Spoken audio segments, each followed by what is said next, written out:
Hello everyone and welcome back. We are now on day 3 of the league.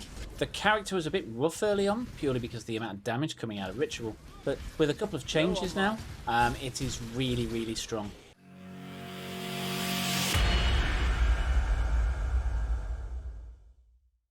It's also pretty fast at clearing if I don't mess up my movement skill, which I do frequently. I think it's about time I took that movement skill off, but just for now, we'll leave it on. Okay. So the ritual content isn't giving me a great deal of trouble anymore since the changes, which we'll go over shortly.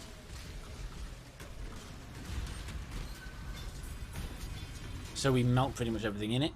I'm getting better at deferring things now as well, so I've got a big queue of deferred items. So what's changed on the build? This time will be you begging for your life. That was evil.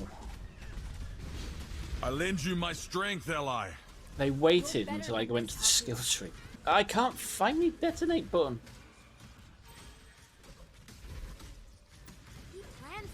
I screwed that up so royally. Well, it's not really a screw up because I'm not dead. What is wrong with my key users? This is what you get for taking a break before playing. Okay, so as I was saying, what's changed? All of this stuff up here, not happening anymore. Instead, we're going down here to get acro and phase acro. I've also added that skill point and removed these 2 skill points. So we basically made a saving there to allow us to go and get those points.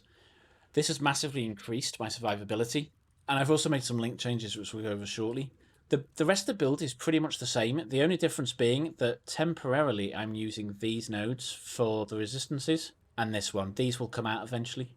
But for right now, I need the resistances and my gear isn't providing it. So on the gear, I haven't actually bought anything. I haven't spent any currency in this league apart from crafting currency. Now, speaking of currency, I have 1 Exalt, which dropped this morning, 2 Exalt shards, and about 25 Chaos. This league is now officially so much better than the previous league, where I got nothing for about the first 14 days. So things are looking up.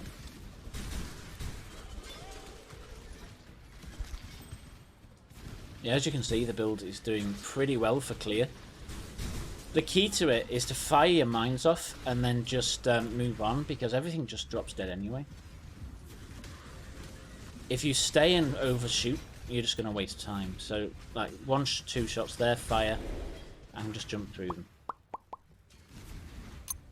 Pretty much nothing survives a few volleys of the mines. Okay, throw down some mines whenever we get into one of these things, just to get a head start, and then we just basically spam mines. I don't move very often unless there's a volatile dead coming towards me or someone casts those lightning things.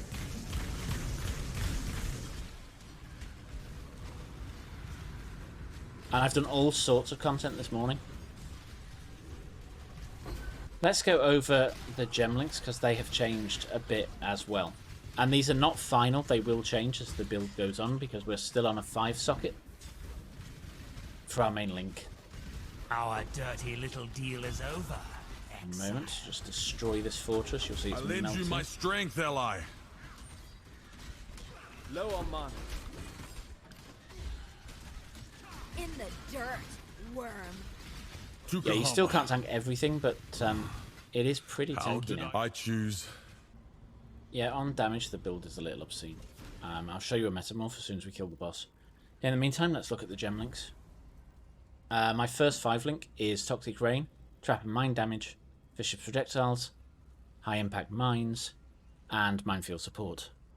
The other additive to the build, which has just switched on, is Enlighten Support. We're now at level 2, so it is kicking in, and that just reduces our mana usage from Summon Skitterbots and Malevolence.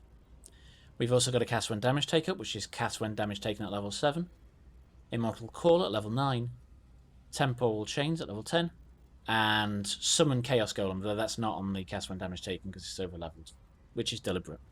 The Chaos Golem just gives us some nice extra damage reduction against physical, which was what was causing most of our deaths early on.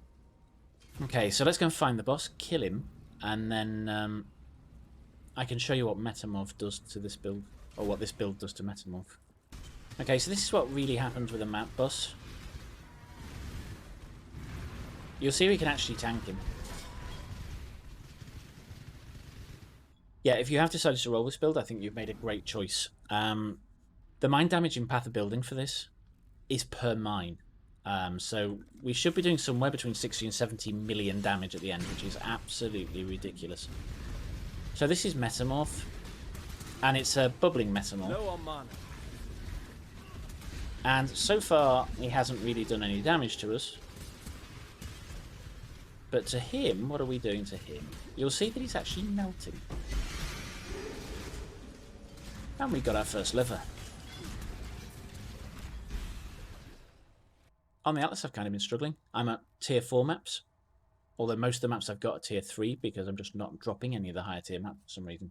I think I'm going to have to start using chisels on the low level maps, which I haven't had to do before. And I'm not sure why that's happening. Maybe it's just bad luck.